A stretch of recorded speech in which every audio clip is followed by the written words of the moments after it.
1000 தான் ஆர்கானிக்கான காய்கறிகள் வாங்குனாலுமே, நம்மளே விளைச்சத நம்ம பறிச்சு சாப்பிடுற ஒரு சந்தோஷம் எதுலயுமே கிடைக்காது. அந்த மாதிரி தான் வீட்ல இருக்க சின்ன வெங்காயம் இந்த மாரி நட்டு விட்டுருந்தோம். இந்த நட்டு வீடியோ ஆல்ரெடி நம்ம சேனல்ல இருக்கு. நான் கீழ வேணா லிங்க் குடுக்குறேன். செக் பண்ணி பாருங்க. அது சீக்கிரமாவே வளர்ந்துருச்சு. நான் அந்த வீடியோல சொன்ன மாதிரி நான் வெங்காயக்காகலாம் நடல. வெங்காயத்தாளுக்காக தான் நட்டேன். வெங்காயத்தாள் 2 நாளா பறிச்சிடலான்னு தான் இருந்தேன். ஆனா அப்படி இப்படின்னு ஏதாவது ஒண்ணு சமைச்சனால இது பறிக்கிறதுக்கு வேலை இல்லாம போயிடுச்சு. சரி இன்னைக்கு மோர் குழம்பு வச்சு இன்னைக்கு இத செஞ்சுருவோம்னு சொல்லிட்டு தான் மதியம் லஞ்சுக்காக ப்ரிப்பேர் பண்ணிட்டு இருந்தேன். 2 பேருக்கு அளவா இருந்துச்சு. இது முட்டை போட்டு செஞ்சுட்டோம்னா கொஞ்சம் எக்ஸ்ட்ராவே சாப்பிட்டுக்கலாம். பொரியல் செய்யற மாதிரி இருந்துச்சுன்னா கொஞ்சம் அதிகமா தேவைப்படும். தேங்காய் போட்டு செஞ்சோம்னா இன்னுமே சூப்பரா இருக்கும். கம்மியா இருந்தனால நான் எக்கு போட்டு தான் செய்ய போறேன். வெங்காயத்தாள்ல நிறைய மண் இருக்கும். அதனால 4-5 தடவை நல்லா அலாசி எடுத்துக்கிறேன். வெங்காயத்தாள்லயே தண்ணி விடும். அதனால முடிஞ்ச வரைக்கும் தண்ணி இல்லாம நல்லா புழிஞ்சு எடுத்துக்கோங்க.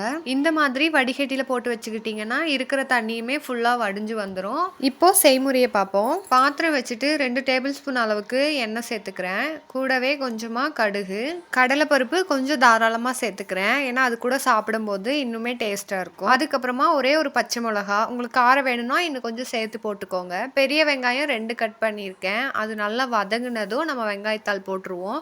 தண்ணி எதுவும் ஊற்ற வேண்டியதில்லை. இதுல வர தண்ணியிலேயே வெங்காயத்தாள் வந்து வெந்துடும். எக்குக்கும் சேர்த்து இதுலயே நான் உப்பு போட்டுடுறேன். வெங்காயத்தாள்ல இருந்து வர தண்ணியே அது வேகிறதுக்கு போதுமான அளவா இருக்கும். அது நல்லா வெந்ததுக்கு அப்புறமா 2 எக் மட்டும் சேர்த்துக்கிறேன். நிறைய சேர்க்க வேண்டாம். ஏன்னா வெங்காயத்தாளுடைய டேஸ்ட் போயிடும். அதனால 2 முட்டை போட்டுக்கிறேன். அது பத்தாதுன்ற காரணத்துக்காக மட்டும்தான். உங்ககிட்ட நிறைய இருந்துச்சுன்னா நீங்க பொரியல் மாதிரி செஞ்சுக்கோங்க. சேம் இதே மெத்தடு ஃபைனலா முட்டைக்கு பதிலாக தேங்காய் ஆட் பண்ணிக்கோங்க. இன்னுமே நல்லா இருக்கும். பார்க்கவே கலர்ஃபுல்லா இருக்குல்ல. கண்டிப்பா ட்ரை பண்ணி பார்த்துட்டு எப்படி இருந்துச்சுன்னு கமெண்ட்ஸ்ல சொல்லுங்க. சரி நான் போயிட்டு வரட்டுங்களா?